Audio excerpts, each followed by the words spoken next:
그러니까 이재명 정부가 들어선 지 6개월이 된 거 아니겠습니까? 네네. 인수위도 없이 정말 더 어렵게 시작을 했는데 6개월 돌아보면 어떻습니까, 부위원장님? 정말 비정상의 정상화 트랙, 그게 이제 가장 힘든 트랙이었죠. 물론 정당에서 할 일은 정당에서 하는 것이고 정부에서 할 건 또 정부에서 해야 되잖아요. 그래서 이제서야 TF, 많은 분들이 이제 이런 질문을 해요. 왜 누구누구 장자리가 비어 있는 거 있잖아요. 네. 왜 이렇게 임명 안 하냐 이런 말씀들을 하시는데 사실은 윤석열 내란에 묻어 있는 자들이 너무 많은 거예요. 네. 이런 사람들이 분치를 하고 아닌 척하고 이렇게 막 오면서 아하. 그런데 최고 정점에 있는 자리들은 한 번 잘못 임명하면 되돌이기 어려운 경우가 너무 많잖아요. 네. 그래서 그런 것들의 규명이 이루어질 때까지는 대행 체제, 직무 대리 체제 이런 것들로 유지할 수밖에 없는 이런 현실로 여기까지 국정을 이끌어 왔습니다. 그 사이에 이제 경제, 외교, 안보, 글로벌 치열한 경쟁 환경에서 네. 한미 통상 협상 등등등 혁혁한 여러 가지 성과들을 내고 나가고 있는데도 정말로 아쉬운 건 뭐냐면 여전히 흑화, 악마화의 그런 네. 부분들이 일부씩 아주 조금씩 다일루션이지 희석이 되고 있는 거예요. 하루아침에 딱 이렇게 무토막 자리듯이 깔끔하게 이렇게 되면 좋은데 네. 그들이 너무나 많이 악마를 해놨고 했기 때문에 그게 이렇게 일을 열심히 하고 성과를 내도 조금씩 희석되는 거예요. 제가 어제 기업인들하고 송년회했다고 그랬잖아요. 네. 기업인들도 분명히 인정하는 게 있어요. 정말 일 잘한다. 열심히 잘한다. 이 부분만큼 확실하게 인정을 한단 말이죠. 어허. 대체적으로 보수적인 분들이 많은데 네. 그분들조차도 다 이제 인정을 한단 말이죠. 그런데도 그들 이걸 악용하는 집단들은 계속해서 갈라쳐놓고 그것만 악용을 하는 네. 그 과정에서 6개월을 정말 힘들게 왔습니다. 그런 이제 비정상의 정상화 트랙에서도 힘들게 왔고 네. 미래로 나가는 트랙 이 부분에서도 힘들게 왔고 또 정부 차원에서는 사법적인 영역 외에 이제 헌법소 그 TF를 만든 이유도 역사의 단죄를 대충 하고 넘어갔을 때 후과를 우리는 다 봤습니다. 지금도 보고 있고 겪고 있습니다. 네. 친일파 청산 마치 제대로 못한 그 후과 이런 것들을 다 경험했기 때문에 뭐 완전히 제로 베이스로 깔끔하게 다 털 수는 없을지라도 책임 있는 당사자들 네. 그들에 대해서는 반드시 책임을 물려야 아하. 역사의 후대에 다시 이런 일이 반복되는 또는 이런 것들을 그렇죠. 꿈조차 꿀 수 없게 만드는 효과가 있다라는 걸 잘 알고 있습니다. 네. 그렇기 때문에 어느 정도 반발이 있더라 하더라도 진실을 규명하고 그에 대해서 합당한 처벌할 건 하고 책임질 건 책임지우고 미래로 가자라고 하는 명확한 메시지.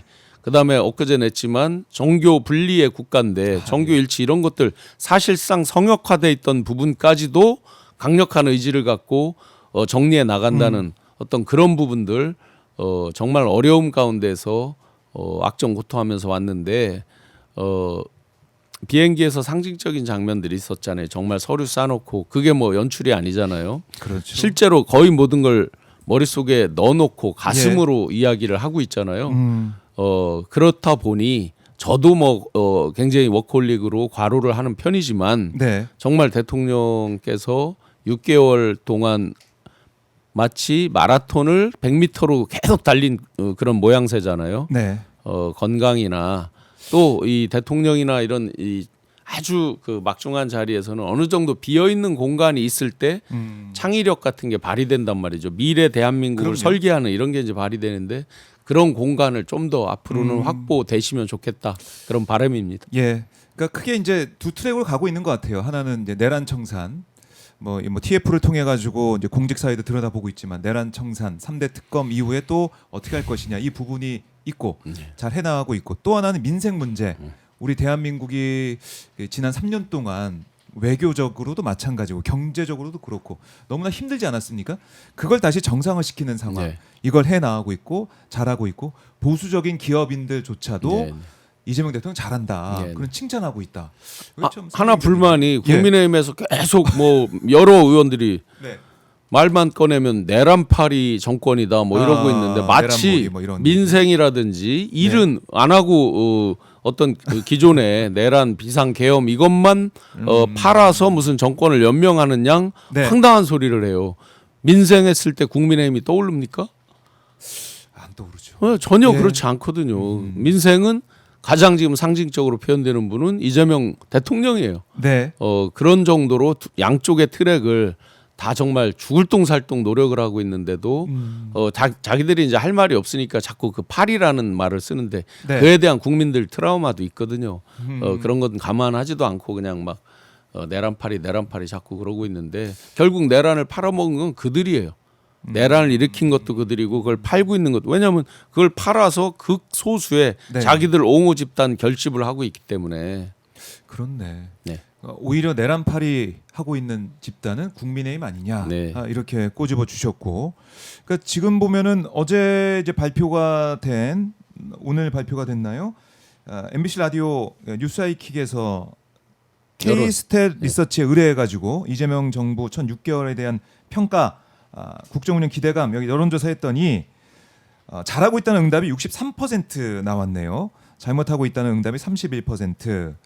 그리고 가장 중점 둬야 할 과제가 경제정책이 1순위로 꼽혔고, 이렇게 국민들이 볼 때는 10명 중에 6명 넘게 잘하고 있다. 중요한 건 중도죠. 중도. 어차피 양쪽 진영은 그렇게 있는 네. 것이고 중도에서도 훨씬 높게 나오기 때문에 그보다 훨씬 높게 나오기 때문에 많은 국민들은 기대를 하고 있다. 네. 그리고 무엇을 바라고 있다의 방향성이 정확한데 그들만 모르는 거죠. 이게 지난 11월 30일부터 12월 1일까지 전국에 거주하는 만 18세 이상 성인 남녀 1,010명을 대상으로 실시한 전화 면접 조사인데 네. 중앙선거여론조사심의위원회 홈페이지에서 자세하게 볼 수가 있겠습니다. 보니까 정당 지지도도 민주당이 45%, 국민의힘이 25% 이렇게 나왔네. 차이가 많이 납니다. 가끔 이제 이들이 취하듯이 이제 네. 그 ARS 중에서 튀는 조사들이 있어요. 거의 뭐 둘이 붙어 있다, 오차 범위 내 접전이다. 네. 제가 농담드리면 그런 여론조사 많이 나올수록 좋습니다. 정신 계속 못 차리니까 농담이지만 예. 그런 거에 이제 한두 개 튀는 거 가지고 그게 마치 민심의 바로미터인 양 그렇게 착각하면서 계속 자기 지지층에게 소구하고 호소하는 것.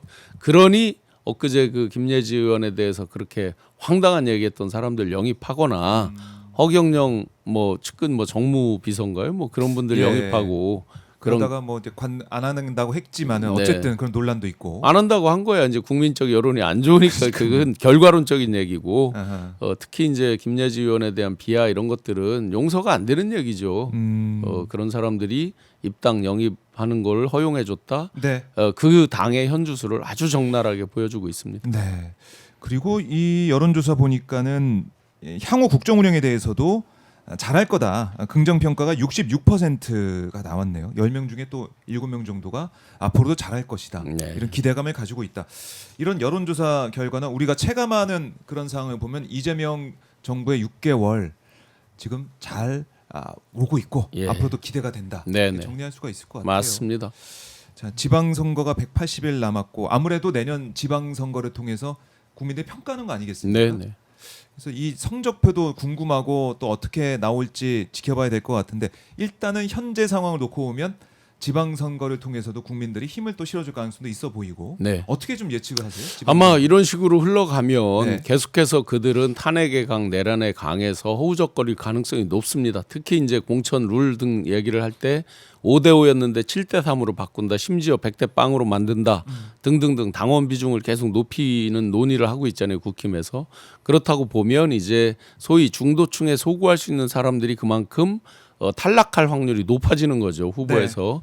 그런 식으로 계속 갔을 때 특정 진영 딱 극소수의 사람들에게 선명성은 좋을지 모르지만 결국은 민생과 미래 대한민국 미래로 나아가는 대한민국을 염원하는 수많은 국민들에게 외면당할 가능성이 아주 농후하죠. 그러면 지금 나와 있는 수치보다 결과로 보면 네. 훨씬 더 나쁜 결과를 받아들 가능성도 높다라고 보여집니다. 알겠습니다. 자, 오늘 신용환 교수님과 폭설 내린 다음 날 네. 출근길부터 얘기를 좀 쭉 나눠봤는데요. 결국 우리 이제 국민들이 바라고 있는 것은 이재명 정부가 지금처럼 잘 해나가길 바라고 있고 또 네. 내란 종식 또 나가서 경제, 외교 정상화되는 대한민국 더 기대를 하고 함께할 거라고 생각을 아마 합니다. 이제 곧 크리스마스가 다가오는데 네. 산타 랠리도 있을 겁니다. 산타 랠리.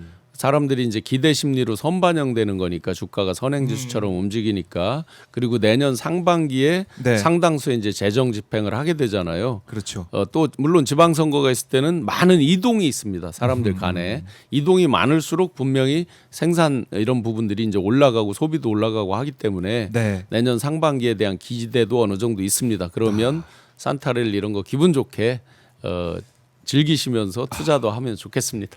예, 알겠습니다. 경제 상황도 더 나아지기를 바라는 마음으로 많은 분들이 또 이재명 정부 응원할 것 같습니다. 부위원장님 말씀 잘 들었고요. 네. 다음 주에 또 뵙도록 하겠습니다. 네, 고맙습니다. 네. 네.